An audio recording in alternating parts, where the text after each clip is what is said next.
Благодарам, председателе. Колега Поцков, лесно е да се збори постфестум. Значи, ние додека реагиравме и алармиравме за состојбата со мигрантската криза во Гевгелија и потребата од прогласување на кризна состојба на дел од територијата на Република Македонија на јужната граница и дополнително ангажирање на силите на армијата за обезбедување на границата и дислоцирање на прифаќањето на мигрантите надвор од градот Гевгелија, вие не бевте ни во собрание. И сега лесно е да зборите после надминувањето на на таа ситуација. Кризна состојба не се прогласува туку така кого ќе му текне и секој ден.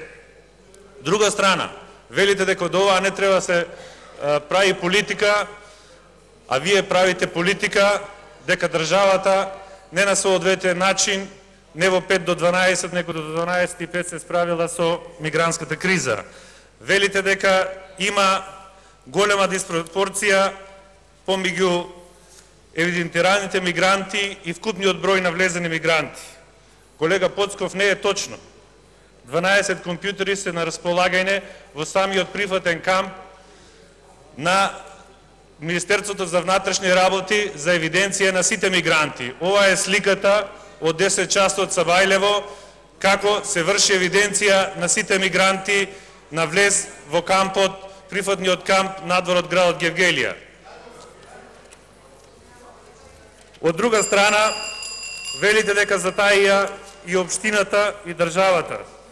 Треба да не заборавите дека какви се капацитетите на Република Македонија како држава со 2 милиона жители, со таков животен стандард, која треба да се справи со толкава мигрантска криза, со наплив на толкав број на бегалци и какви се капацитетите на многу поголеми држави од нас.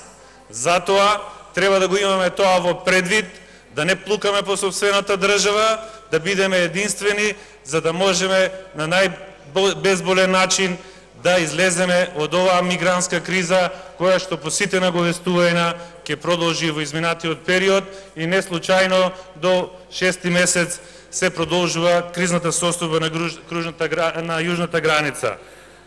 Треба да не заборавите дека до тој прифатен пункт надвор од градот Гевгелија е доставена вода, обезбедени се санитарни јазли, септичка јама, електрична енергија и сите потребни ресурси за прифаќање на мигрантите и нивен привремен престој до обезбедување на превоз за транзитирање до северната граница. Благодарам.